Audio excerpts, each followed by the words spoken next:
Hello, and thank you for choosing Valkyrie Academy. You have selected the Arizona DPS approved unarmed guard course. Today, we'll be introducing you to the basics of unarmed security guard work in the state of Arizona.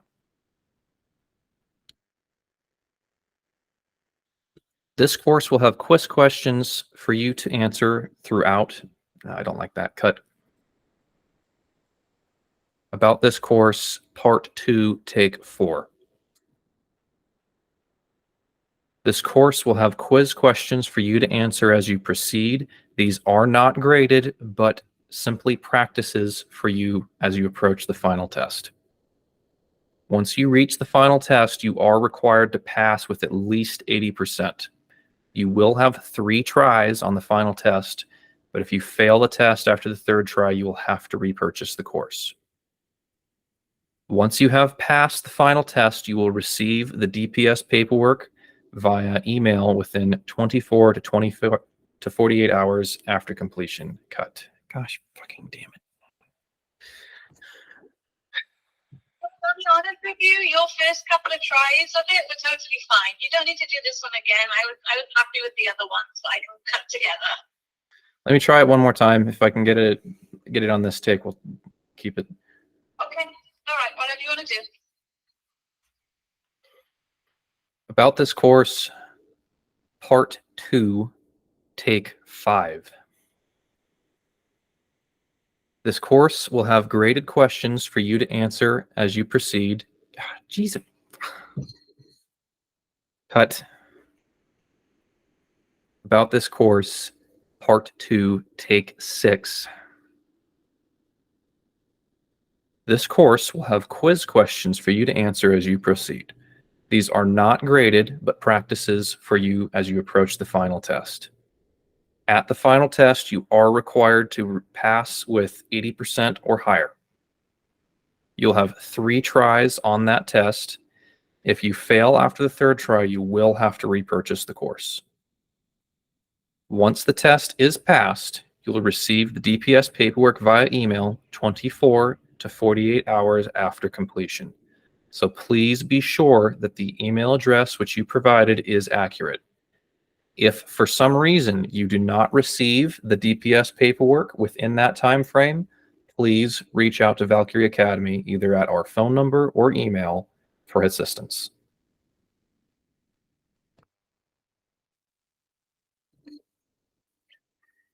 In this course, you will learn Introduction to your Instructor, what a security guard is,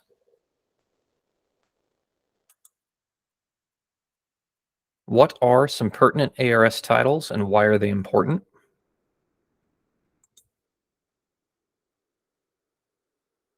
expectations for you and your employer,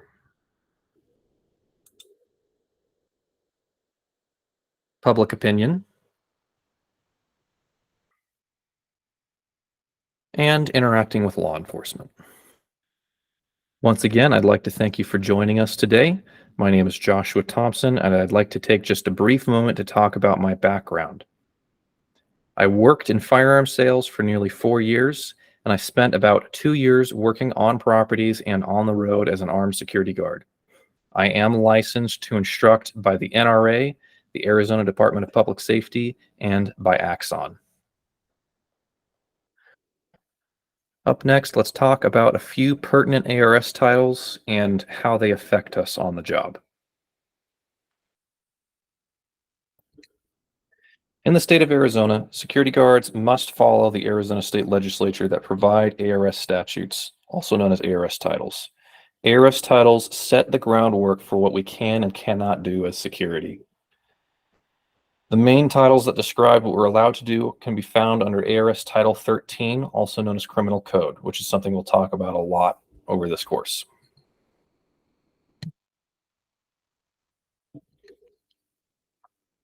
If you would like to proceed to the Arizona Legislature website and see for yourself, feel free to either scan the QR code or follow the link below, and it'll take you to the website. One thing that you guys need to be aware of is you'll run into folks who respect you as a security guard, and more often than not, folks who don't. A lot of people don't understand how important our job can be, and they may not understand how hard you're trying to make a difference or to help out. If you ever encounter someone who is trying to squeeze information out of you that you feel may be better left unsaid, remember that you're not obligated to provide them that information. It may be better to say something along the lines of, "I'm sorry, but I'm unable to comment on your concern. I don't want to talk about that. I don't have to talk about that." Sometimes it may be better not to say anything at all. Other times, it may be better to give out a partial snippet of information in an attempt to de-escalate a situation and calm things down.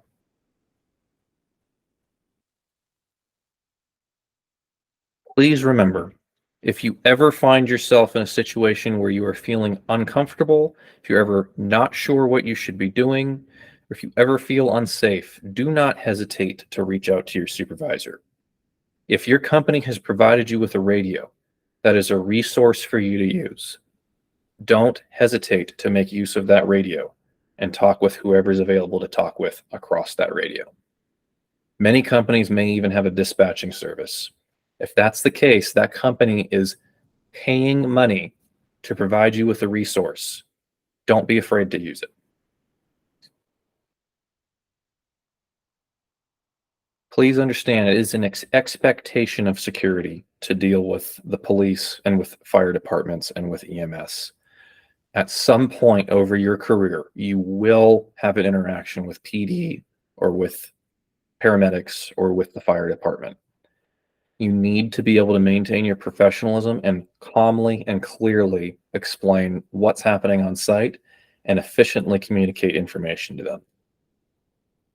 One thing that is a very important skill is to be able to formulate a script in your mind whenever you call emergency services. A script should go something like this. My name is, I work for. I work at this location. I'm wearing this uniform. I'm unarmed or I am armed. Here's the issue I'm encountering on my site today. At all times, guards need to remember that we are not police. We do not have law enforcement powers. We do not have law enforcement protections. If it is ever proven that you were attempting to represent yourself as law enforcement in any way, shape, or form, you could be charged with a felony. It is never worth it. This concludes our introduction to security slides.